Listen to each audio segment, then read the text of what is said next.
Mumbai Indians Pakistani खिलाड़ियों को खरीदने वाली है। सवाल अब मेरे मन में आ रहा है कि क्या जरूरत पड़ रही है। बॉयकॉट हम तो कर रहे हैं, हाथ नहीं मिला रहे हैं। उधर से दी 100 के अंदर मुंबई इंडियंस की स्टेटमेंट आई है कि हम किसी भी खिलाड़ी को सेपरेट नहीं करेंगे, अलग नहीं करेंगे। हमें लगा था हम पैसे की पावर दिखाएंगे पाकिस्तानियों को, लेकिन मुंबई ने तो दाव ही उल्टा कर दिया।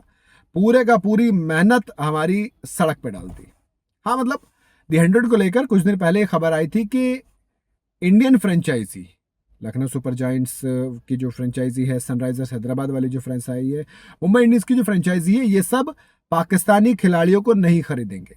यानी कि 4 टीमें 8 में से ऑक्शन में इन खिलाड़ियों पर बोली तक नहीं लगाएंगे। लेकिन एमआई लंदन यानी कि मुंबई इंडियंस की जो फ्रेंचाइजी है द 100 वाली, उसने इस मामले पर कह दिया कि हम किसी भी खिलाड़ी को सेपरेट नहीं करेंगे। तो सवाल ये कि क्या आप अब अपनी टीम में पाकिस्तानी खिलाड़ी भरोगे? हाँ, मतलब एमआई लंदन ने एक स्टेटमेंट इशू की है ऑफिशियल, और कहा कि एमआई लंदन ये बिल्कुल तय करना चाहता है कि द 100 एक ऐसा टूर्नामेंट हो जहां पर सबका स्वागत बराबर हो, सबको बराबरी का मौका मिले। किसी भी खिलाड़ी को उसके देश या उसकी नेशनैलिटी के बेस पर बाहर नहीं किया जाएगा।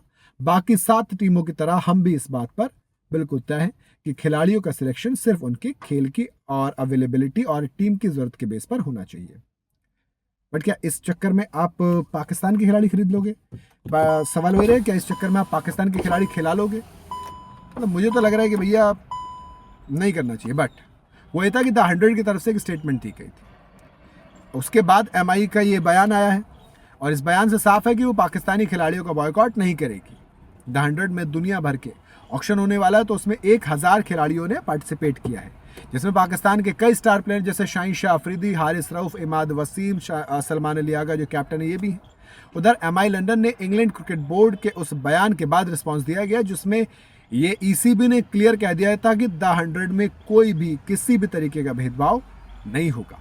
इंग्लैंड क्रिकेट बोर्ड ने इस मामले पर स्टेटमेंट इशू करते हुए कहा कि देखो, England and cricket Wales cricket जो है, ये ईसीबी द 100 की सभी 8 टीमों की इस बात से कंफर्मेशन करती है कि वो द 100 को एक समावेशी और वेलकमिंग और सभी के लिए एक ओपन टूर्नामेंट बनाए रखने में पूरी तरह से कमिटेड है।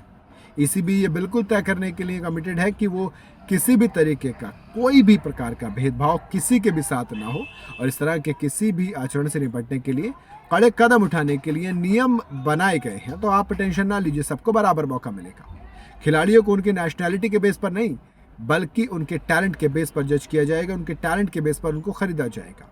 दरअसल द 100 में Sunrisers Hyderabad, Lucknow Super giants, Mumbai Indians और दिल्ली कैपिटल्स की पार्टनरशिप, और मोटी पार्टनरशिप है। इसका मतलब ये कि इंडियंस का जब पैसा होता है तो लीग इन्फ्लुएंस होती है। बाकी आप बताइए, एमआई का ये स्टेटमेंट, एमआई का पाकिस्तानी को खरीदना कितना सही है? कमेंट में जरूर बताइएगा।